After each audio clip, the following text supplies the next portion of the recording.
O tema de hoje é maturidade espiritual. A maturidade espiritual é necessária para vivermos uma vida mais relevante, com respeito às lutas e muito importante para a nossa vida espiritual quanto à fé. Eu comparo a maturidade espiritual na vida de alguém semelhante ao que Jesus nos ensinou em Mateus capítulo 7, versículo de número 24.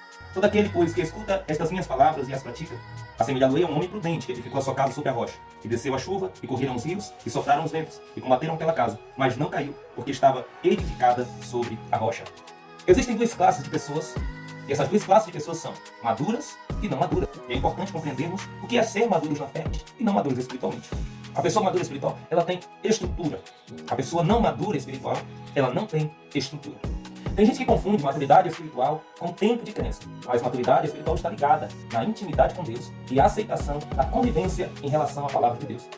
Ou seja, o quanto você pratica a palavra de Deus. Isso declara o nível de maturidade espiritual que você tem. Uma observação. Se maturidade espiritual são essas coisas as quais citei agora, o que eu devo fazer? O que você deve fazer? Primeira coisa, você deve manter uma vida em oração. Jesus, em Mateus capítulo 4, para iniciar o seu ministério, ele devotou a sua vida à oração. Daniel, no capítulo de número 6 e versículo de número 10, para vencer em uma terra estrangeira, ele orava 3 vezes por dia, para declarar que não existe maturidade espiritual sem uma vida voltada na oração. Como bem foi falado em Mateus capítulo 7, 24, eu tenho que entender que eu preciso viver a palavra de Deus. Em Mateus capítulo de número 4, versículo de número 4, nós vemos com muita clareza o próprio Jesus afirmar: nem só de pão viverá o homem, mas de toda a palavra que sai da boca de Deus.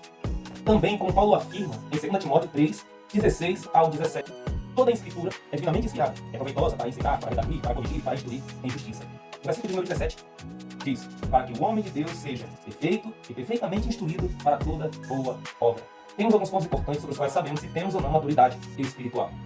O primeiro ponto que eu separei é: observe o quanto você serve aos seus irmãos. Jesus afirma em João capítulo de número 14, versículo de número 15: se me amardes, guardareis os meus mandamentos. E a palavra dele ensina a amarmos os irmãos como a si mesmo.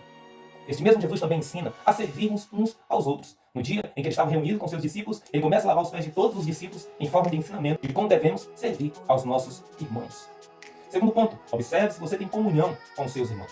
Pois no Salmo de número 133, ó quão bom e quão suave é que os irmãos vivam em união. Observe também se você é perdoador, pois o próprio Jesus ensinou a perdoarmos na oração dominical do Pai Nosso. Temos que ter cuidado com o que nos afasta da maturidade espiritual.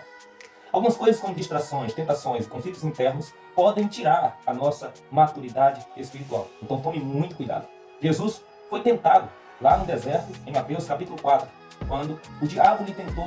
Algumas distrações são muito verdadeiras e existentes, como quando Davi estava no palácio, passeando distraidamente. Ao olhar, ele contempla uma mulher por nome Betseba, e aquilo ali foi uma distração que tirou o seu foco de Deus e fez com que ele caísse em adultério. E aquilo trouxe um fracasso por toda a vida dele. Alguns conflitos internos também a Bíblia relata e registra que nós não podemos descartar para a nossa vida como servos e servas de Deus. Observamos Noé amaldiçoando o seu filho Cã. Isso trouxe um prejuízo para toda a descendência de Cã, filho de Noé. Isso mostra que, como pais, nós não podemos deixar, dentro desses conflitos internos, nós perdermos a nossa cabeça e amaldiçoarmos os nossos filhos.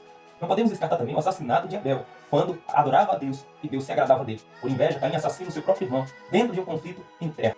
Devemos ter cuidado com os conflitos internos, pois eles também tiram e podem afastar de nós alcançarmos a maturidade espiritual. É importante termos maturidade espiritual para podermos ter uma qualidade de vida na presença de Deus. Que você possa entender que maturidade espiritual se alcança na presença de Deus. Então busque a Deus e Deus em Cristo há de abençoar você.